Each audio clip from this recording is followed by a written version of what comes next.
Ready? Here we go.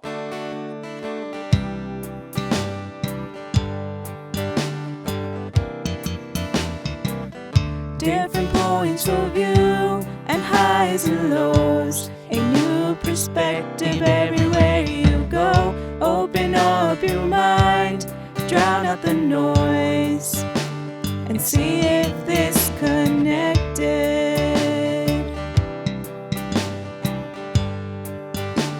And see if this connected.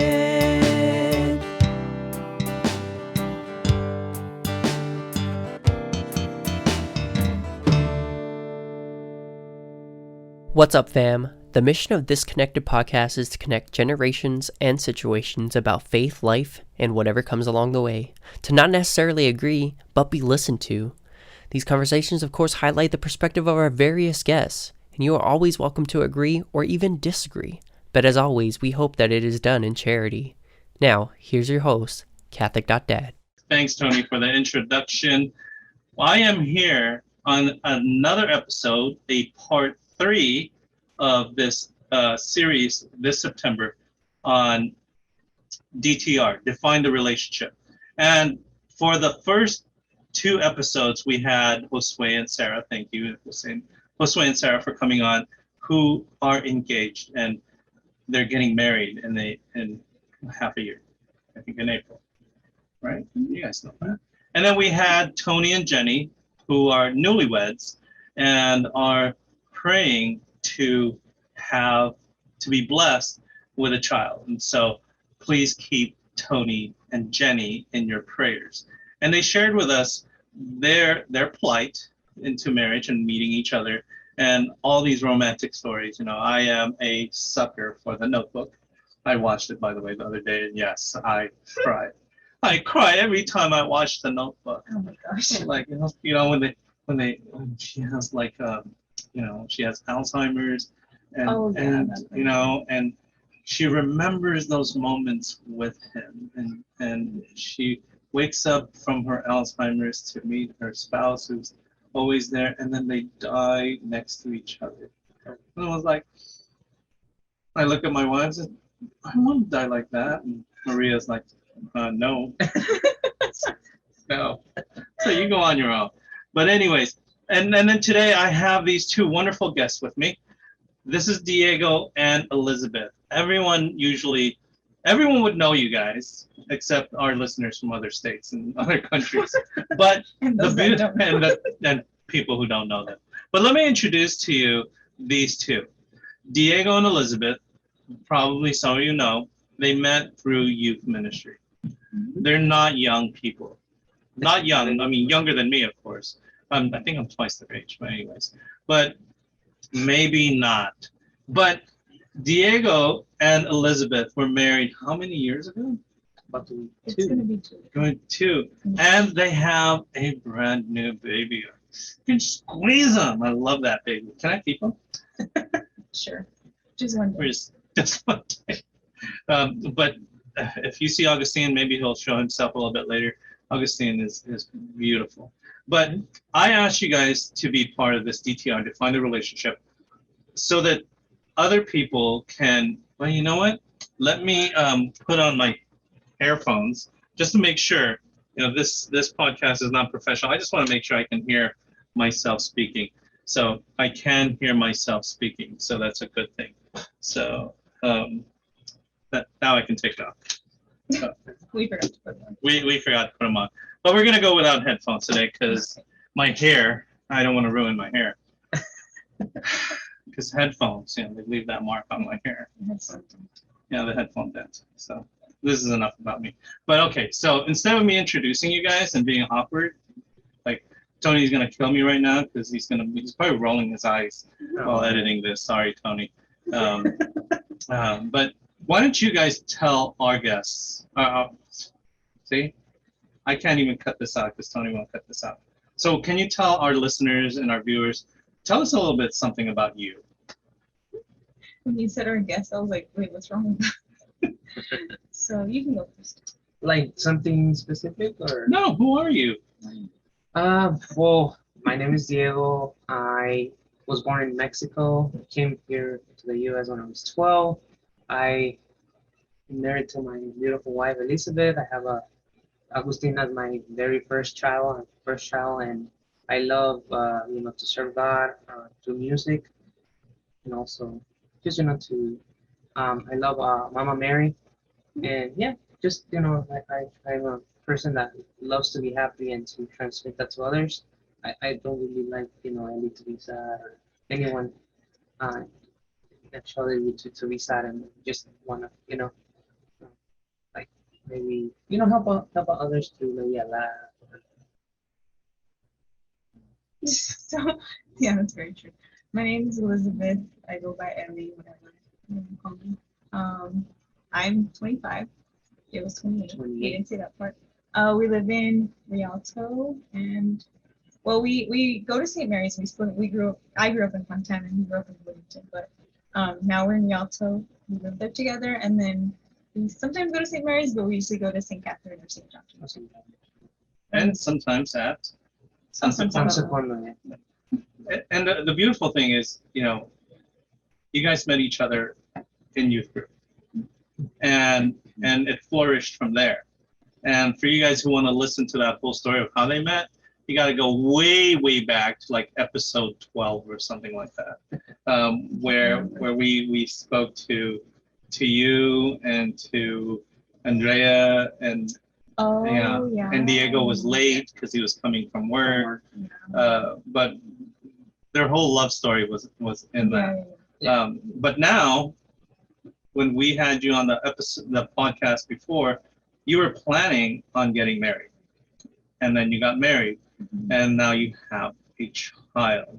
So, in defining the relationship, how has your relationship changed from dating when you guys were in high school to dating when you guys were in college and out of college, and to are you still dating now that you guys are married and have a child? I think it was only in college. We started dating in college. Wait, so you guys just stared at each other in youth group in high school? No, we were in the choir in youth group, so I was a senior, but we met when I was a senior, but then we started dating. I think I was a sophomore in college, and Diego was in his also sophomore. Yeah. So, but how has our relationship changed, like dating then until now? Well, it's definitely matured. Yeah. I mean, before we would go out more, it was more us like centralized in us. Yeah. And of course, now that we are married, and after having Agustin, it just centralized more on him. And especially with the pandemic, like we weren't going out. In fact, we went out. When was it? Like last month? Yeah. Maybe like for the first time by ourselves. And Sarah was well. Yeah, we went out. That was our first date, like as married. Yeah, but I think also it's important to realize, I don't know when, I forgot where I heard this, but also like now we're not dating, like now he's my husband. So, it's just very different. Like our relationship before was like getting to know each other. Some people might call it courting. I never really called it that, but looking back at it, that's kind of what we were doing.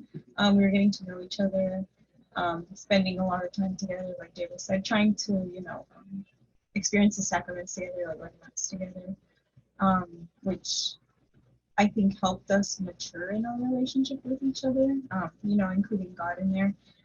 And then now that we're married, I feel like we created that strong friendship with each other, and then also basing our relationship in our faith, and then now it's just only getting stronger as time goes on. I love when you said basing our relationship in what? Our faith. In our faith. Because sometimes people hear that, it's like, oh, I base our relationship on our friendship. Like, we are best friends. Me and my husband, me and my girlfriend, me and my wife, we're best friends. And there's no faith in it. And it's like, I idolize my wife, and my wife idolizes me, and that's it. And when that happens, usually I tell people, when that happens, when that person fails you, then that person no longer is a person that you worship, and you shouldn't worship each other anyways.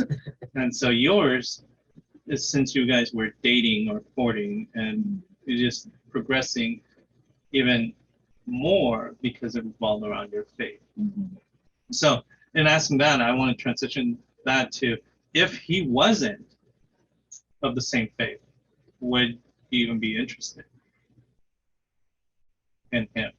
I mean, it's hard because you guys grew up in youth I'm group, like, no. but because the reason why I ask is my mom, God rest her soul, said to me one time when I was dating in high school, she said, I don't mind you meeting any other girls of different faith, but if you want to succeed and make it easier on yourself, you should find someone of the same faith so that you guys have something already that you share. Mhm. Do you agree with that? Yeah, I think for the most part I do. I feel like you want to. No, yeah, and I think also, as Catholics, like both, like I think it's really helpful that both of the parties are Catholic, because then you are able to get the most out of the sacrament, and therefore, because when you take on the sacrament, you receive the graces that will help you. This is the state of life that's going to lead you to heaven, and so the preparation you have, and making sure that also you and your future spouse, are within the same faith, makes sure that you have like all the like you're prepared for it in the way that both of you are in the same page, and you will be in a way better off at receiving like every like the graces that you need to enter that sacrament. Yeah, and I think it's not like the end of the world. Like if you, because the question is specifically if you was in different faith. But I think I would have had a really hard time because that might bring about like extra conflicts that we don't want. And then I personally would want my students, my kids, my own personal kids, my children, to be raised in the faith. So if he didn't agree with that, then I would have a problem. Yeah, and that's typically what I say is when you define a relationship Mhm. and you are a person of faith. Yeah. If you don't define that relationship early on, it says, I am a committed Catholic, or I'm a committed Baptist, or I'm a committed Jew, Mhm. or I'm a committed Muslim. And then you fall in love and you want to get married, and all of a sudden, as my mom said, now you have children, now what are you going to do? Mhm. That's when the argument comes in, says, I want to raise them Catholic, I want to raise them Baptist, I want to raise them this, I want to raise them that. Mhm. And then there's this struggle, there's this tug of war. And what I want to share is one of the things is if you're married in the Catholic Church, I'm assuming that you guys are married in the Catholic Church, right? You were there. I was there, so I guess I can't assume or even presume that they were because I was witnessing this beautiful wedding, by the way, beautiful marriage. You guys married in the mountains, the beautiful backdrop of the Stations of the Cross and Our Lady of Fatima. I love that place. If you guys have you guys have to go there. Our Lady of the Lake, go there during the winter. Make sure you have chains on your tires. Or go in the summer. Or go in the summer, but in the winter time, and when you beautiful. see it, and in the back, the church, the whole backdrop is glass, and so you see the beauty of nature, and then the cross is outside, and it's just beautiful. The only other church that is like that I love more than that is the one in Pasay in the Philippines. And it's an old church, but they have the backdrop renewed. It's all glass, and behind it is Christ crucified, this big giant cement crucifix. And it's massive. And the reason why I love it is they have mass at sunrise and at dawn, at sunrise and at sunset. And so the sun always rises right there, and it just illuminates that whole backdrop. But I went off on a tangent. Where was I? It's like Dory thing. When you said that, you assumed that we don't know. Yeah, because when you get married, for you Catholics out there, when you get married in the Catholic Church, you have to go through what we call pre-Cana. And you have to make a promise. If you're marrying someone outside of the faith, the person who you're marrying has to make a solemn promise that the offspring, the children that you will have, will be raised in the Catholic faith. That is something that you have to really look at and in defining the relationship, am I committed to this person to raise my offspring in the faith, the Catholic faith? Because I definitely think that's something that should be an onset. And that's one of the things that you're taught in your pre-Cana. For you Catholics out there, like pre-Cana, it's like, yeah, it's your 6 weeks that you go through classes, whether you determine, it's like, is this person really right for me? That's when you could say, maybe not. Just kidding. The pre-Cana thing, again, it's scriptural. It's something that encourages you to hopefully strengthen the beginning of your marriage to make it truly sacramental. But you guys went through pre-Cana, right? We went to a retreat. It wasn't 6 weeks, but yeah, we had a choice. So Father Brendan, shout out to Father Brendan. He's in Nebraska. Yeah, he was the one that helped us with like the paperwork, and he what's the word, like celebrated our sacrament? Yeah, he celebrated. Yeah. So we had the option of either going to a retreat or doing the 6 weeks, and we did the retreat. It was called Engaged Encounter. I would recommend both together, but I guess we didn't do the 6 weeks because at our parish it was offered on Sundays, and I think we were going to school back then. I can't remember. And then Sunday also, nights is kind the service, like playing mass. yeah, we had Sundays, But I'm gonna give them I'm gonna give them a pass on this one, because these two, I used to see you guys, and you would serve in youth ministry, you would sing at the mass, and you were doing so much, and I looked at you guys, and you guys were going to school, and like, these two are gonna burn out. I was like, why are you doing so much? And you were just so on fire to just serve. I was like, did you start feeling like or did that strengthen your relationship? Burning out versus strength, those are two different things. I think me personally, sometimes I would feel like, oh, like I'm so tired. Like I don't feel like going to lecture today, or I don't want to. But then once you're doing it, once you're there, you're like, oh, that was okay. There's like the human aspect of you, and then there's like the strength that like God gives you, to keep going. The whole thing I always say, love big concept. Yeah. Like any good thing, right? Yeah, or sometimes like we would do up to like 2 masses a day. So it's like, it does sometimes, you get tired, you're human, but I think the fact that we're serving, like, you don't really see it as something that puts a burden on you, like, or you get tired through it. It's just something that you enjoy for the most part. Because you're human, you tend to also feel a little burned out, but for the most part, it's part, our faith. But I think it's also, it's also important to mention though that every person's different, like our mental health. I feel like we're pretty strong when it comes to things like that. I don't know, I feel like Diego, you know yourself, you should know like what your limits are.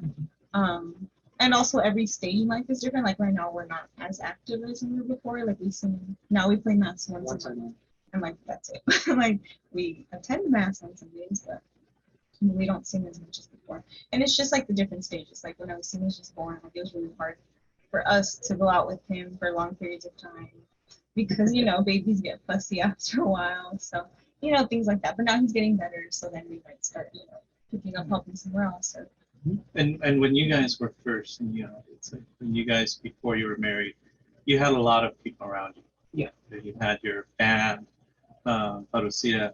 Before. Yeah, and I would always see you with a group of friends, and there were rich encounters with that group, and I always saw the joy in your group. And then you got married, and they're gonna say the joy's gone.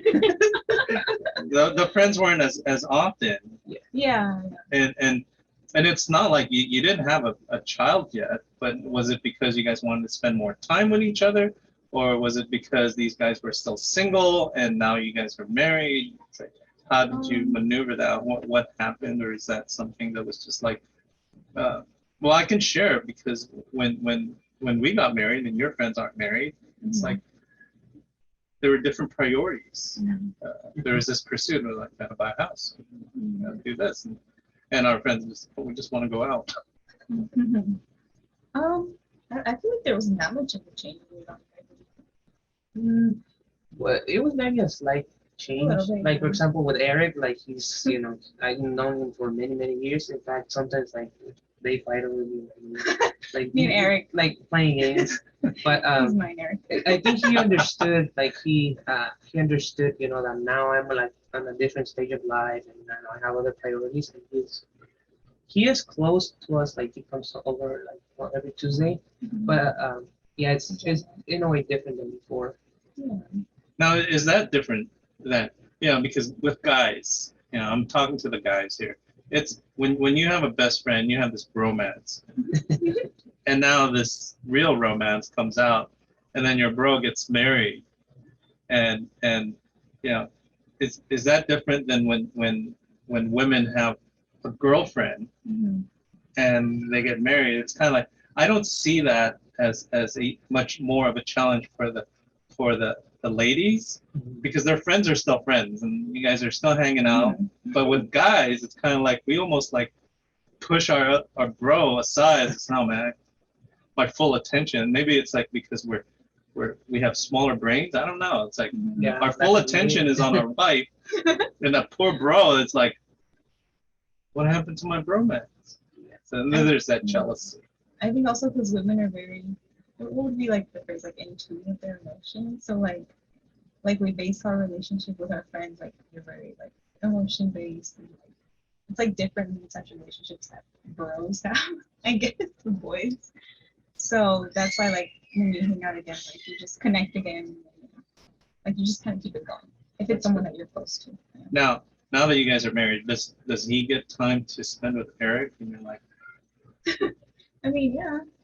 Well, with the pandemic, With the pandemic, I again, think that also changed. Like, but changed things. if there were no pandemic, or now that we're kind of like on the outer part of it, yeah, he's been coming to the home and recording, because that's one of the things that he kind of left the guitar, like to get some rest.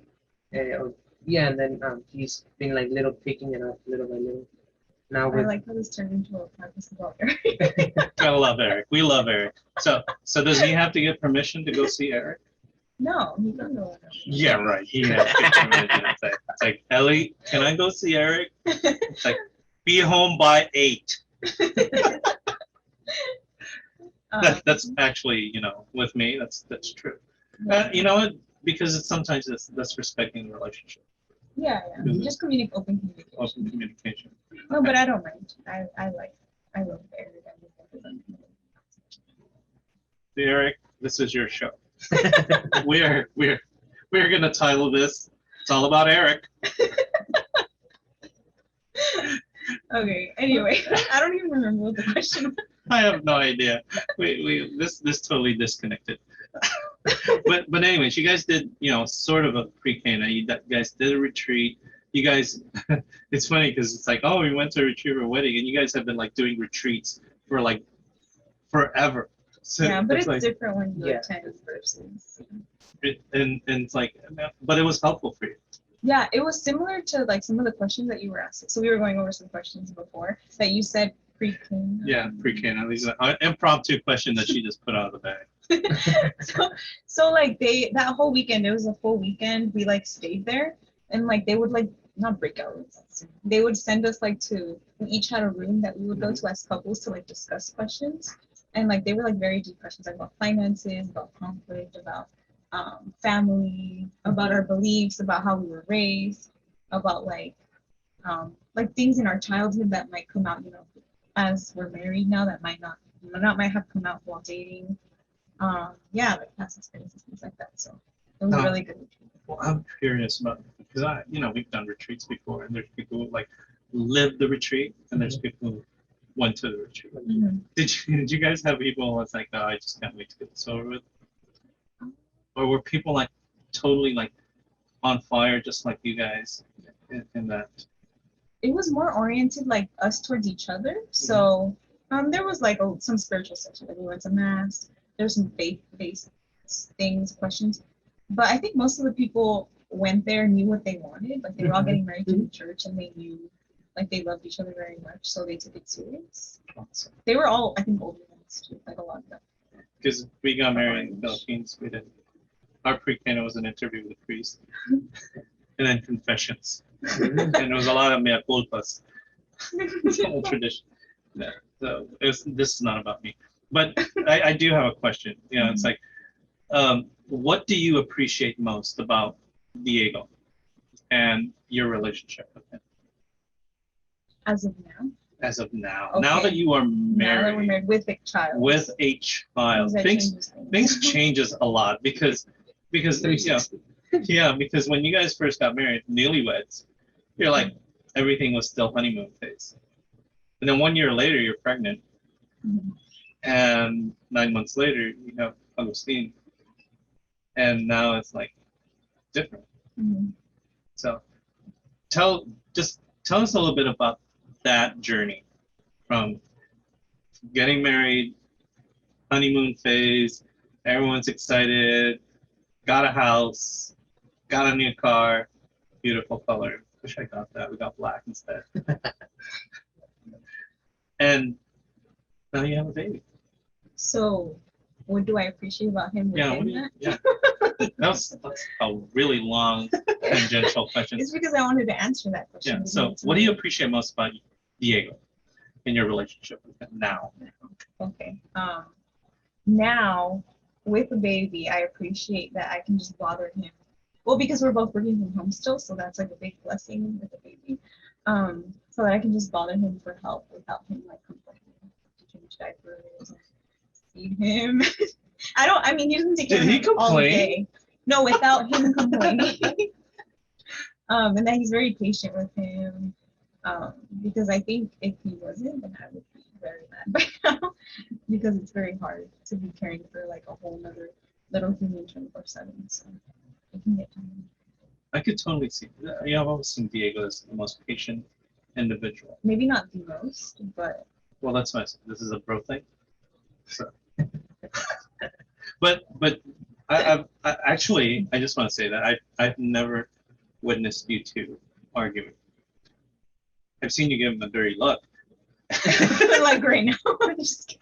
but No. I've seen couples that flat out argument in front of people, but you guys have I've never witnessed that. Is that something that happens? And how do you argue? I don't really like to argue in general, so I think that kind of helps. But if we do, like, we kind of just like maybe exchange like two phrases of like we're starting an argument, and then we kind of just like, all right, like, let's think about it. What are we actually talking about here? And then we kind of go from there. Yeah, and then also when, like, remember what you said, I don't know if it was yesterday or Yeah, we're gonna- like when we see each other, like, oh, that, like maybe I'm like serious or like something's happening with me. I don't that- let him get upset like yeah, for like more we, than 2 we minutes. like maybe we could let it slip a little, but then we always return to like kind of wanting to encourage the other, Yeah. like, oh, what's going on? Yeah. Why are To you? bring them back to that So joy. why are to you that- upset? And why? What's wrong? I already know what's wrong. Then he just says, "I'm just in a bad mood," and I'm like, "Okay, so nothing's wrong." So do you leave him alone, or do you just keep going at it? No, I usually leave him for a little bit. Yeah, like and then he that pulls off. space, and then but then also making sure that Yeah. we always So do you Come have back any, to it. do you say sorry, or do you just like, oh, okay, we're done? Like, Yeah. do you make sure that you say, hey, you know what? I am sorry for doing this, and I'll try better next time not to do this again.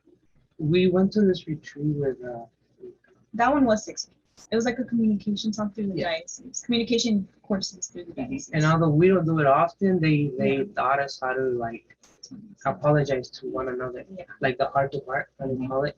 And so sometimes once in a while we do that to kind of like, it's not about like apologizing, it's more so like Just Yeah. opening up. to each opening other, up. yeah.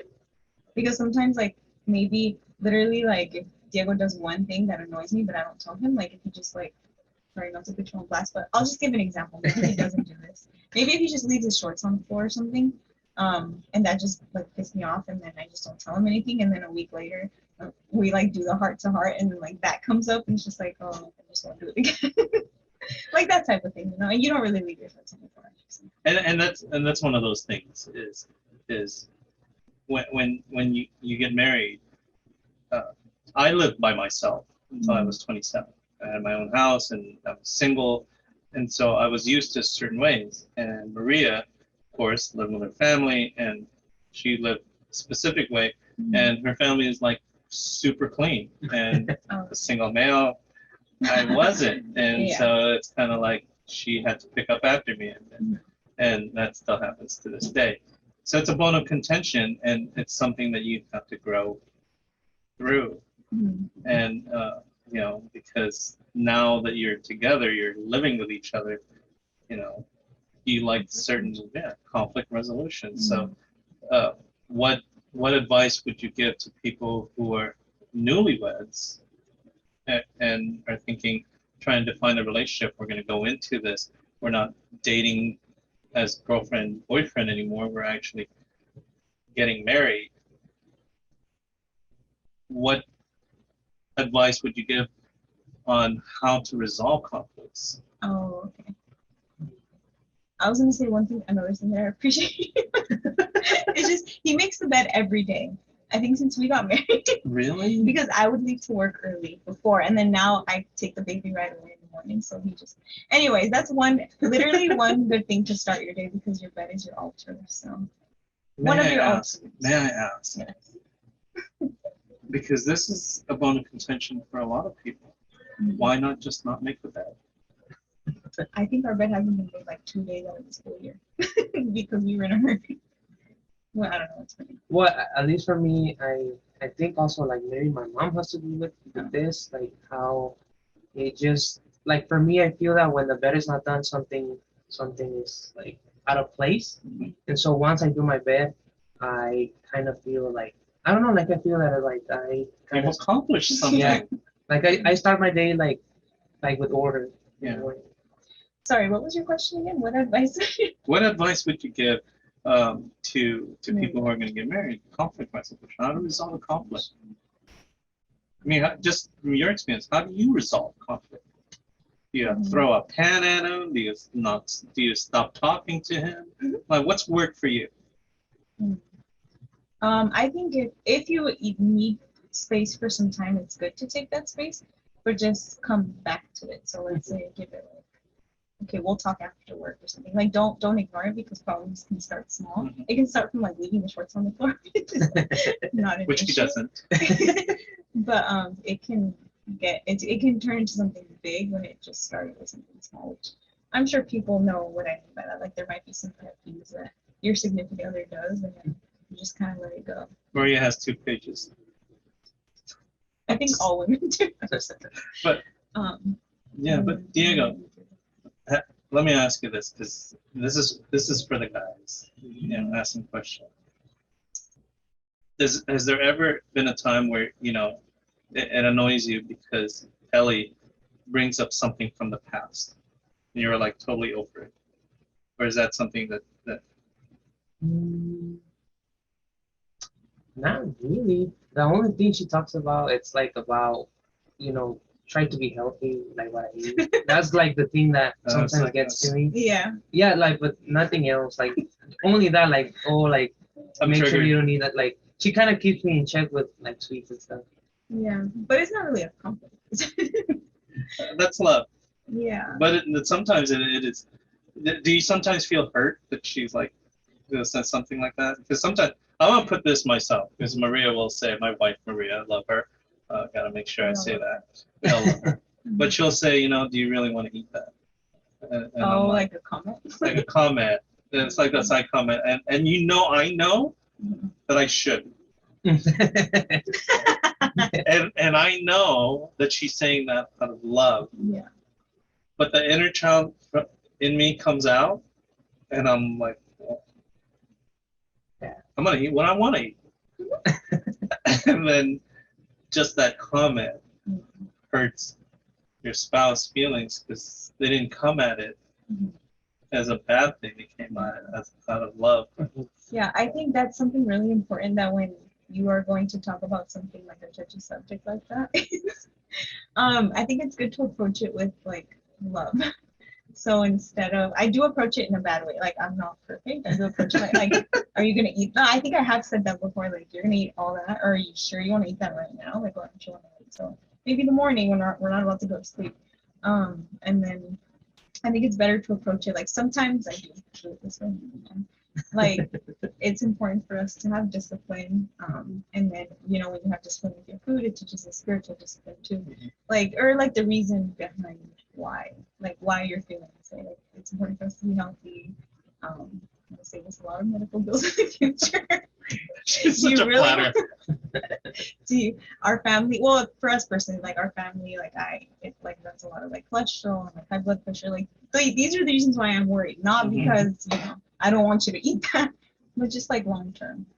And you know what? Yeah. I think that's such a wife thing, because you correct me if I'm wrong, Diego, but when we look at our spouses, we look it's like what's going to make them happy, and our wives are looking at us as what's going to make us happy and what's going to keep us healthy, and they're looking at the future, and we're just looking at the present. Yeah, you guys see the big picture. Yeah. Husbands, not big picture people. Sometimes. So my question is, I never got to ask you that question, is what do you appreciate most about Ellie and your relationship with her now? I think as I told her once she had Agustin and I kind of went through that experience with her, being with her those 3 days, it was like our retreat. We went to the mountains. I saw it as that. And then we came back like we knew, like we came back different. And so something I appreciate about her is, while having Agustin, I kind of saw her as someone, like I told her, I see you bigger. Like you gain my, like if you had my respect before or my love, like you are like at a whole another level. Like you are in a way. I kind of see why, like maybe the Virgin Mary being a woman, she's kind of like the Queen of Angels, and it's just her strength, her I think that's what I appreciate of her strength, her perseverance, and going through the pain is someone that I can count on, and then also she is there for me, when I'm struggling. I need that support, and I think I find that that always also helps me to direct my faith towards God whenever I'm ready. Oh, you're like describing Proverbs 31 woman. And Like literally. but literally, like after having Agustin and just I see her different. Like I see her bigger. Like it's just like a Wonder Woman. He means when I like physically gave birth, by the way. So I don't know if he knows, No, but yeah, like I like that strength that it just Did you cry? when he was born, not necessarily cried, but it was just such a eye-opening It was experience. really I think we were emotional. just both in shock the whole time. We were just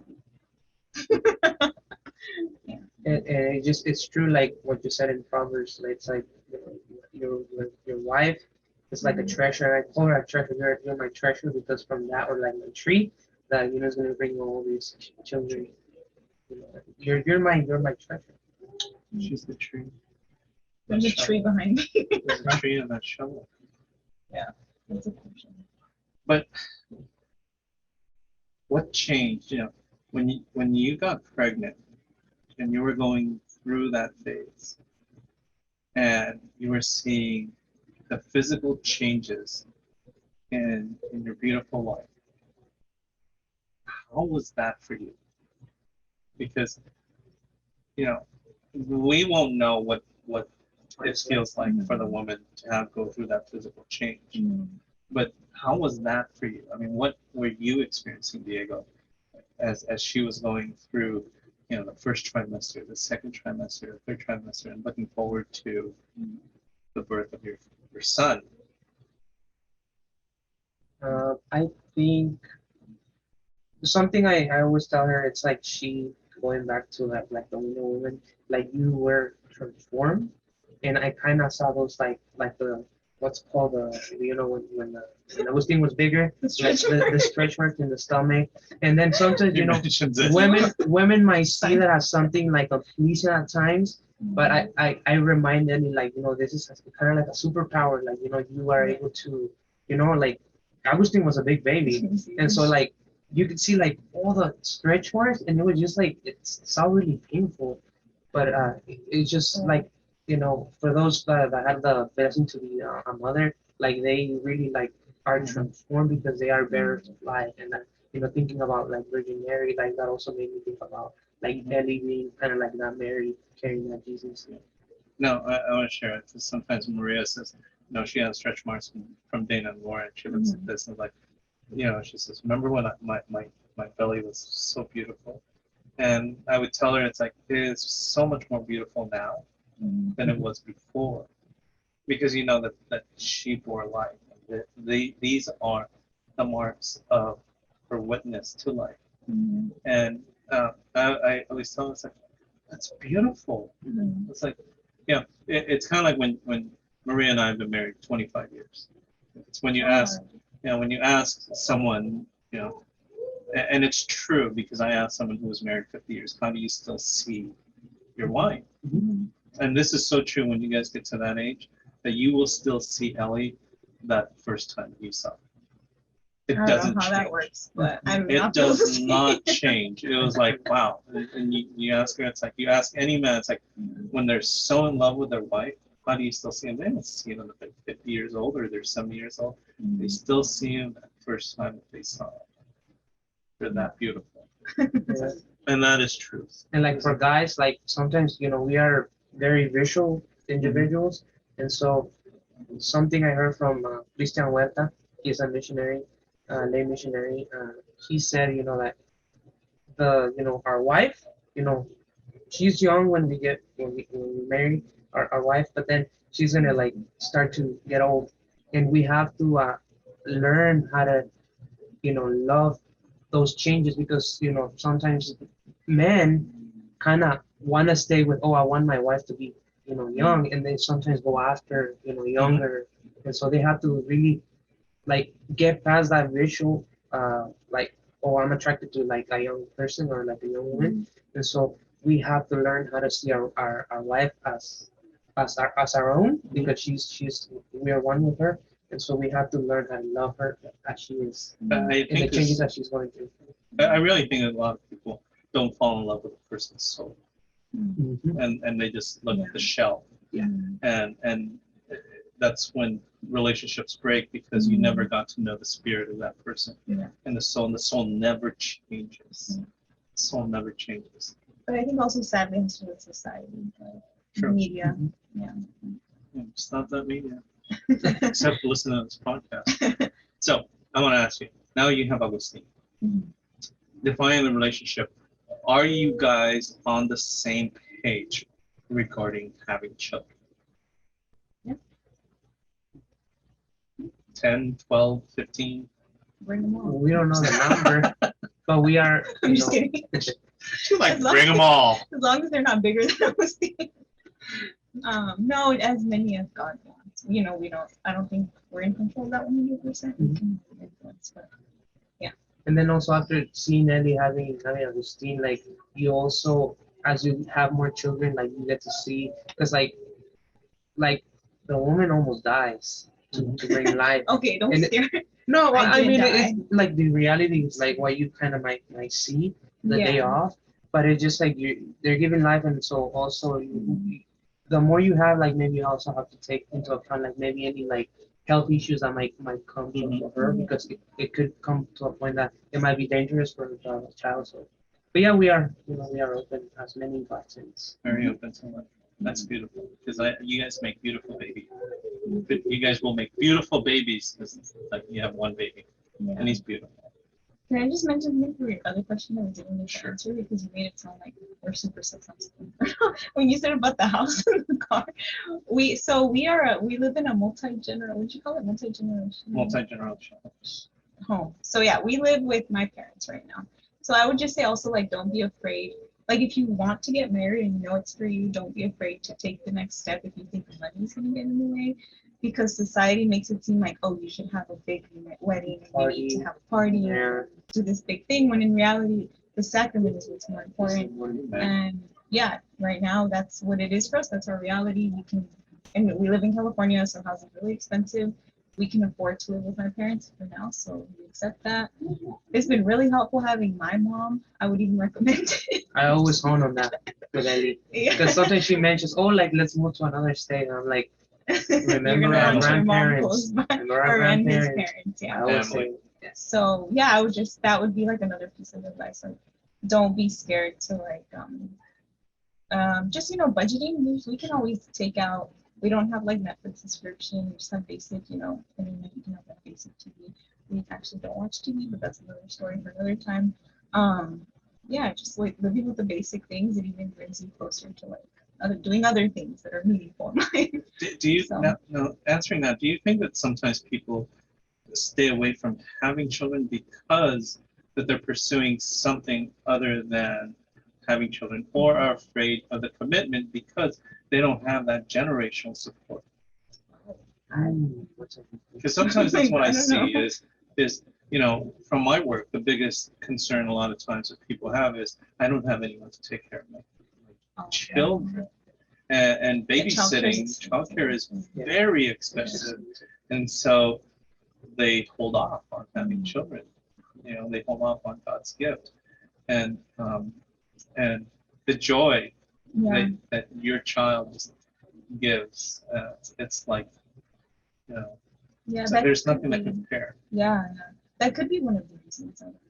So because you mentioned that you live in what is a multi-generational home for those people who's like, what the heck is she talking about? Well, basically, we live with my parents, so that's that generation, my generation, our generation, and then our kid, which is our child, which is another generation. Which we did that in our home. We moved out, mom moved in, Mhm. then we had children, and mom took care of, great grandma took care of our child, Mhm. and she grew up with us and family and made things a lot easier Mhm. for us. So a lot of times my question to you is, and sometimes people who are newlyweds or young, Mhm. does that cramp your style because you, That's a good question. it's like, where do you find your privacy? Oh, I thought style as in like the style of never mind. The style of home, the way you decorate, Yeah. and then your lifestyle. I think something important with my family is like communication. So like we talked about from the beginning, like my mom's not going to like be getting into like our business. If there's something I don't like that they're doing, like I can openly tell her, or something that we don't like that we don't really appreciate. So I think communication is important, but also something that this has taught me too is humility, because I'm very picky with like aesthetics and like and living with my parents, like it's kind of still like their house basically, so they they get to do whatever to it and stuff. And so it's kind of at the beginning I'm like, oh, like I want to move out so I can do whatever I want with my kitchen, my living room, my room. Well, we have our room, but I think I should go get them. Yeah. But that has taught me humility, like to Make sure you duck under. Yeah. But here's the thing, as she's going, you get this beautiful child, Augustine. He's crying. Let me switch. One of the things that's really hard is you can't walk around the house in your underwear. Nope. Because that was my issue. It was like, in the room, and you're gonna go down. It's like, her grandma's downstairs. I can't even go get a glass of milk wearing my underwear. But Diego, is it? Oh, look at this. What's up, Augustine? Yeah, let's bring him in here. So we actually have the movie star of the group. The only reason why I asked these two to come on the podcast is so that we could see this young man named Augustine. Wait, can we see him? Oh, there it is.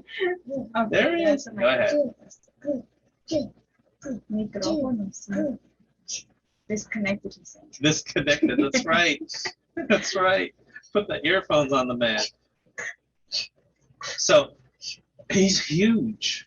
Are you exhausted? My back hurts sometimes. Yes. So, a lot of questions. I had so many questions, but I'm gonna ask this one. It's like, I know that you two are very, very faithful Catholics. So what does spirituality mean to you?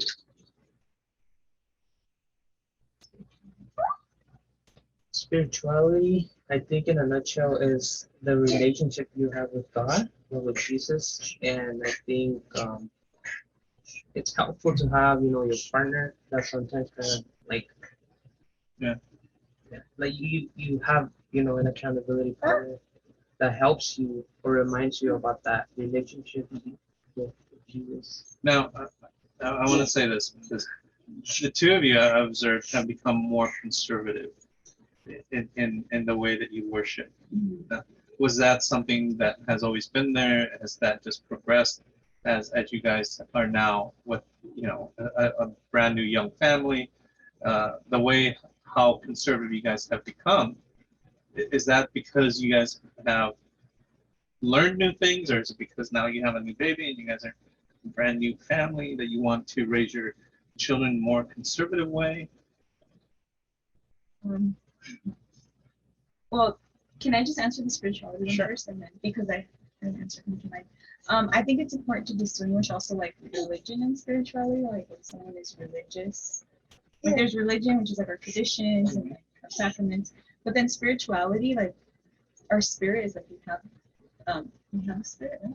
Oh, sure. Yeah, our soul, and then there's also like the battle of the spirits. Like there's like the evil. I don't know if I'm gonna explain this right, but there's like evil spirits out in the world that we don't see, that we battle with every day, and that we have to call the Holy Spirit, which is what we are believing as Catholics, as Christian Catholics, to help us overcome these that we don't even see. It's like, I don't know. I think that's so interesting, the whole spiritual warfare. But you're the whole, what was the second question? Like about becoming more traditional. You can answer that. You're better. It's like, he'll answer that one. Yeah. I think we picked it up or we were exposed to it, learned about while we were like transitioning or getting married. And I think once that we were married, of course, it brings on the duty of, in that sense as children, we kind of have to, do the best we can to help them, reach one day heaven. We have like priests or like, any vocations like the priesthood or like becoming nuns, like we have in our hands like something that we are going to pass on to our children that is going to again ensure that one day they go to heaven. And so I think learning about our tradition, because it's an elemental part of our faith, I think it has opened our eyes to many things that we are hungry for that we haven't seen. Like for example, like the tradition enlightened us. We've learned, reverence, and we've learned something that we hadn't seen before.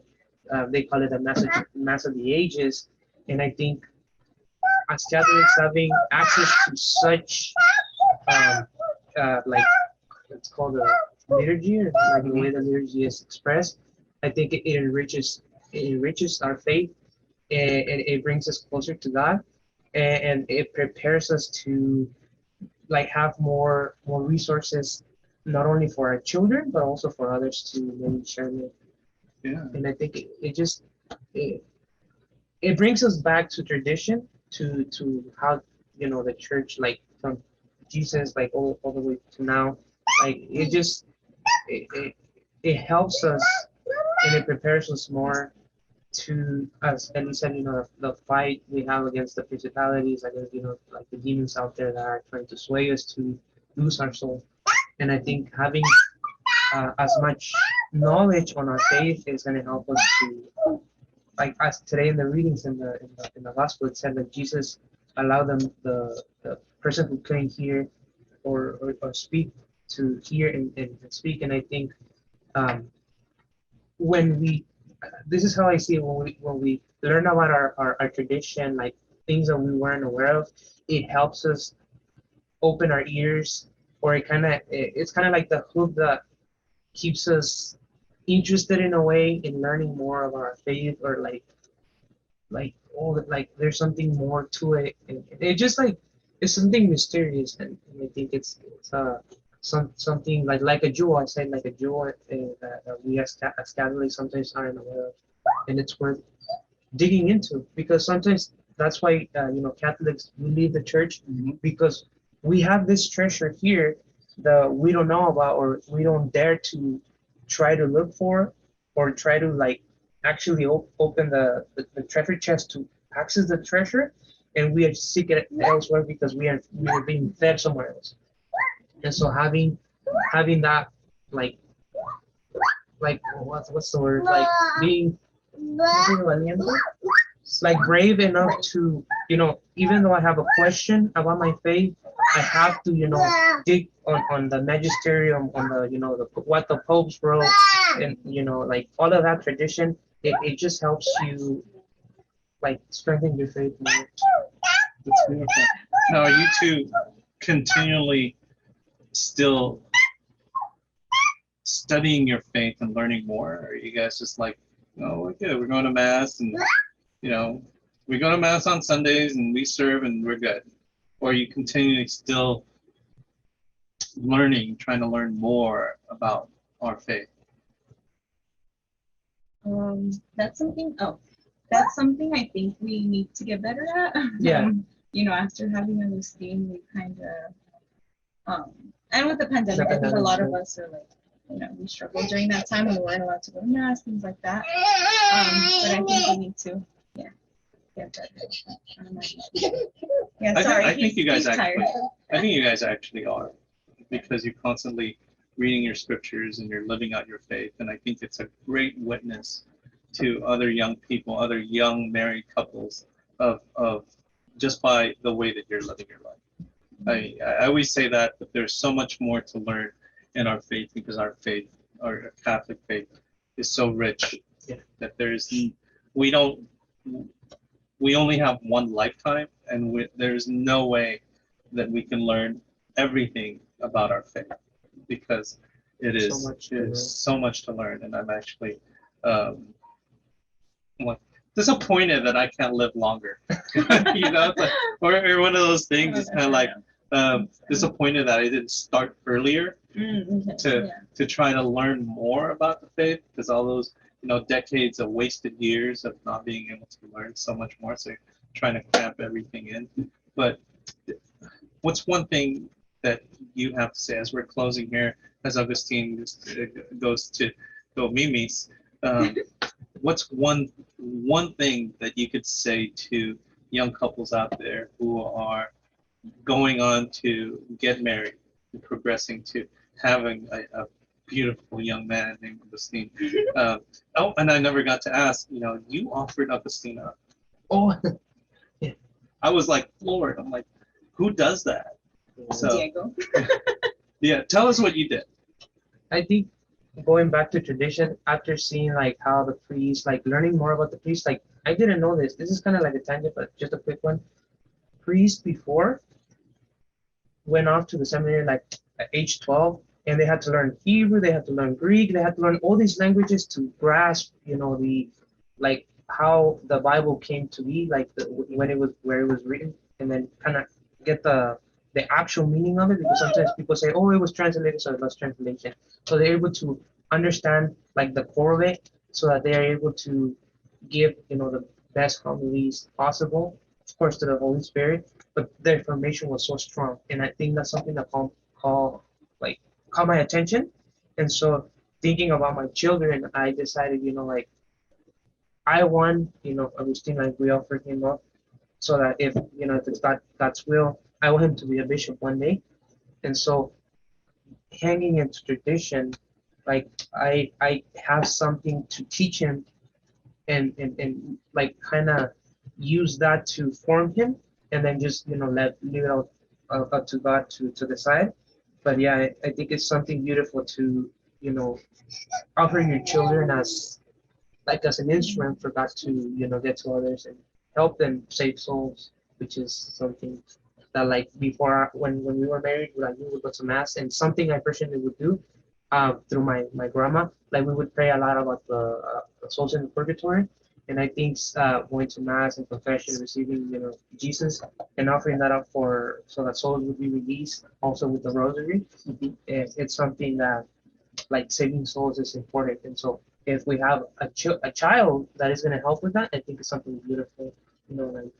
Like we are going to be known for our fruits, as it says in the Bible. So I want to make sure that as the head of the family, we have an opportunity for our children to help us bear that fruit. and help others. So this couple literally offered up the first fruits of their labors to God. That's labor. That's a big baby. And literally, our picture there, image is Amar es entregarse. Love is the total giving of oneself. That's what you did. Love is the total giving of oneself, which is the episcopal motto for our former bishop, Bishop Emeritus Barnes. That's his episcopal motto.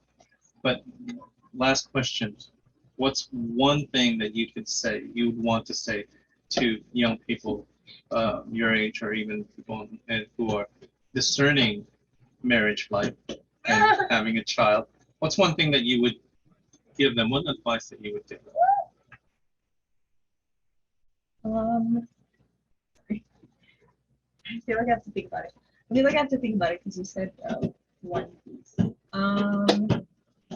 I would say just go into the sacrament. You said going into the sacrament with an open heart, with patience. There's probably still some things that you don't know about your husband or your future husband because you've never lived with them. So once you live, unless you were living together, but assuming that, in our case, we weren't living together before, just lots of patience, keep learning about your faith, keep working at your marriage because it might be, hard at first. And sorry, I think that's pretty much Again, kind of limited. I think something that I maybe can say is, like, getting into any vocation, we have to be reminded that it's carrying our cross. And so, the vocation God chose for us, if we're able to hear his voice and be able to be on that path, we have our cross that we have to carry. And so marriage is essentially, it's not something, of course you're going to have feelings like, oh, like it's so beautiful, the honeymoon phase, but in reality, it all resumes in carrying your cross, and especially for the men, is dying to yourself. Just like a priest, the priest is a dead man, as they say. Once they become a priest, they are a dead man because they are dead to themselves, they are dead to the world, and they are pretty much Jesus. And so we, as the head of our wife or our future wife, we have to know that we are in it to work and to carry our cross and to die for ourselves. And so it's just something to, when you say I do, and when you do your promises, you're, taking that responsibility on your shoulders, and you have to, learn how to die to yourself, which is hard. And thank you for answering that, because and thank you for giving the solution to what I always say is live a life of holiness. Because when you are living a life of holiness, that is the definition of dying to self. That you're choosing holiness over anything else is to die to self. So that's why I always say live a life of holiness. Just die to self. Yeah. So thank you, the two of you, the three of you, for coming on the show this late evening. And Augustine is probably ready to go take a rest. He really wanted the microphone thing. We're gonna give you one of those. But No, thank you for really coming on the show and witnessing. I feel like this episode of a series with the two of you, from dating to knowing you guys since you guys were in youth group to now actual parents. I feel like I'm growing really old, but anyways, you guys are such a beautiful witness. And if you guys see these two out in public, ask them some questions. I tell you, easy ones. there is such wisdom in young people nowadays, and especially these two, that's born from the love of Christ, and that's what I really appreciate you two coming on. So fam, that's all we have for this time around for DTR episodes, Define the Relationship. I ask you, don't forget to subscribe to Disconnected podcast on your favorite podcast platforms. Subscribe to our YouTube channel. Tony does a really good job with our YouTube channel. He's working on it, trying to make it better for you all. If you want to send us a comment or an email, contact us at catholic.dad50@gmail.com or send us a DM on our Instagram at catholic.dad. Also, don't forget to rate and share the podcast. And if you want to be a patron and support the podcast and supporting youth ministry and other things that we're doing, such as pro-life movements, think about becoming a patron. But as always, as we close, remember, live a life of holiness, die to self. We'll be praying for you. Please pray for us. And most importantly, be blessed and be third. Different points of view and highs and lows, a new perspective everywhere you go. Open up your mind and drown out the noise of different generations of new girls and boys. So sit back and relax, this is Catholic Podcast. Don't overreact if these thoughts are abstract. When it's hosted by Catholic.dad, who knows what's gonna happen? Hey, what's up, fam? Different points of view and highs and lows, a new perspective everywhere you go. Open up your mind and drown out the noise and see if this connected. What's up, fam? To connect generations and situations about faith, life, and whatever comes along the way. Expect runaway thoughts like a runaway train. Break into conversation like links of a chain. Make a Hail Mary pass, hope this connects. Have a question for a guest, put it to rest. Live a life of holiness, lead by example. Follow at Catholic.dad and mini tangled. Christ leads our way, he's the good shepherd. Pray for one another, be blessed and be there. Different points of view and highs and lows, a new perspective everywhere you go. Open up your mind and drown out the noise and see if this connected.